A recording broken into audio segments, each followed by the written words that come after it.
Welcome to another tutorial. So in this tutorial, let us learn what a shell is and what is the difference between a bind shell and a reverse shell. Also, we will learn how to establish a bind shell and a reverse shell. Let's begin with understanding what is a shell. A shell is a software that acts as an intermediary between user and the kernel. It provides the user an interface which provides access to the service of kernel. Example bash shell or ZSH. So we have come across this while using Linux. We use terminal, and inside the terminal we use bash shell. So for example, if you want to use ZSH, so you simply type ZSH and hit enter, you will get a ZSH shell. So basically, as the definition says, we are able to run commands and interact with the services of kernel, right? Coming to the next part, we have bind shell. Now, I thought it was best to explain bind shell and reverse shell with an example. So consider a situation where we have two people, Bob and Alex, and both are friends. So let's take an example for bind shell. Let us suppose Bob has encountered some problem with his system and needs some help from Alex.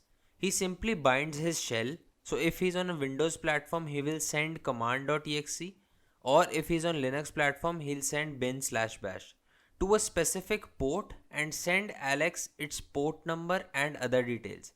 In this scenario, Alex can simply connect to Bob's machine and get the shell. So what is happening at Alex ends, Alex has to connect to Bob's PC and Bob will listen to all the connection. So basically he's listening that whether someone is connecting to me or not, and Bob will provide those details.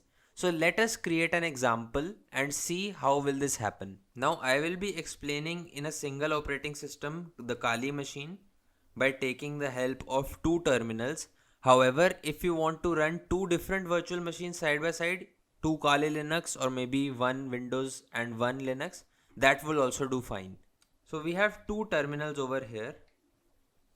In the first terminal, let's write Bob, and the second terminal, let's write Alex. Now Bob has a problem with his computer and Alex will help him. So what he will do, he will use the command netcat and provide the options nlvp.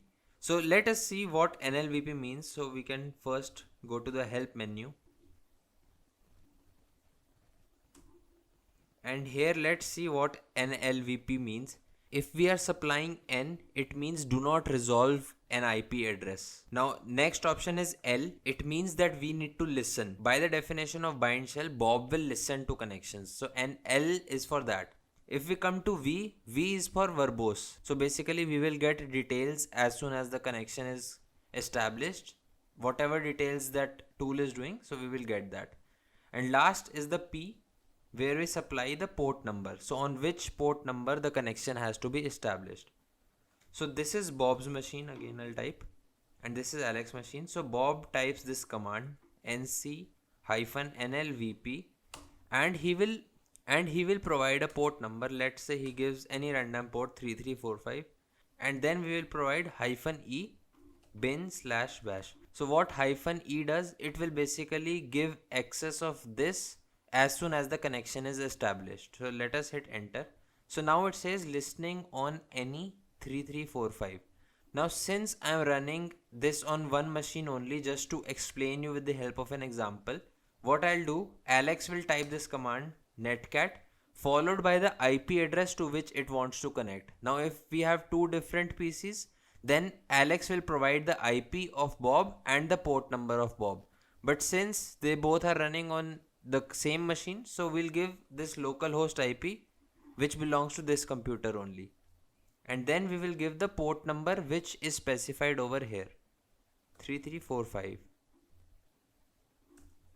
We don't have to type it over here, we have to type it over here. So 3345 and hit enter. As you can see, connect to this and the connection has been established. That means now Alex is connected to Bob's PC. Now since Bob was facing some problem, so Alex can run commands on Bob's behalf. So if I type ls, so now these commands are running on Bob's PC. These results are not from Alex's PC. So now we can run any type of command. We can run pwd or whatever we want.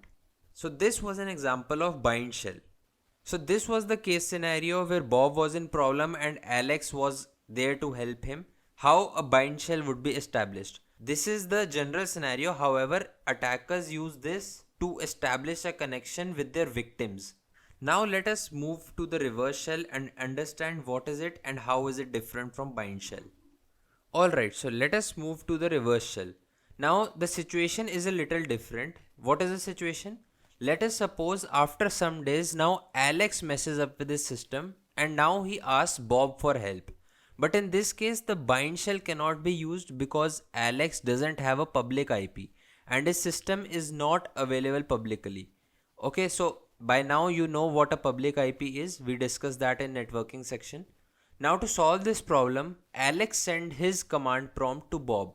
So Alex could have used a bind shell, but remember for bind shell, Bob needs to type an IP to connect to.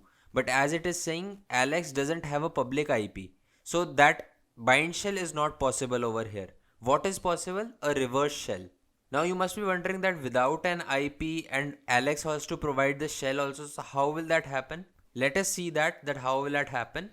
So the current situation is that Alex end would bind his shell and send it to Bob through the network, and at Bob's end he will listen for connection and respond to it. Okay, now what will happen, I'll just mention over here Bob and Alex. So now Alex is facing a problem and Bob will help him, but Alex doesn't have a public IP, so he cannot run a bind shell like last time Bob did. So what will Bob do? Bob will simply type netcat-nlvp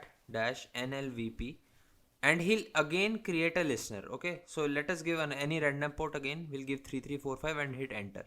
So this is listening on any port 3445. Now this computer doesn't have a public IP, but Bob has a public IP. Okay, so what we'll do, we'll list nc-nv. Now give the IP to which Alex has to connect. Alex has to give the IP of Bob. Okay, so whatever the IP is, give that. Here I am using same computer with two different terminals. That is why I will give the localhost IP. However, if you are doing with separate machines, two different virtual environments, here you will give the IP to Bob's machine. So here we give the IP address to Bob's machine. Then we give the port number that we want Alex to connect with Bob. And then we will give -e. Like -e was last time given on this side during the bind shell. The reverse shell, the difference is that -e will be given over here. Now we will provide the bash shell to Bob like this. Listener is already there. So as soon as I hit enter, Bob should get command of Alex. Let's hit enter. Yes, the connection has been established. Now let us see whether we are able to run the commands or not. If I type present working directory, yes. So these results are now for Alex's computer. Now how will this be exploited from an attacker's point of view? So just imagine a situation where we have a malicious PHP or a Python code and we upload it to a website and that website executes it. So what will happen, as soon as the code gets executed, we will get a reverse shell over here. This is one of the most popular techniques how the things are exploited. Attackers often use this reverse shell technique. I hope by now you get the idea what a shell is, what is the difference between reverse shell and a bind shell, and please practice bind shell and reverse shell creating such a situation on your own. Thank you for watching this tutorial.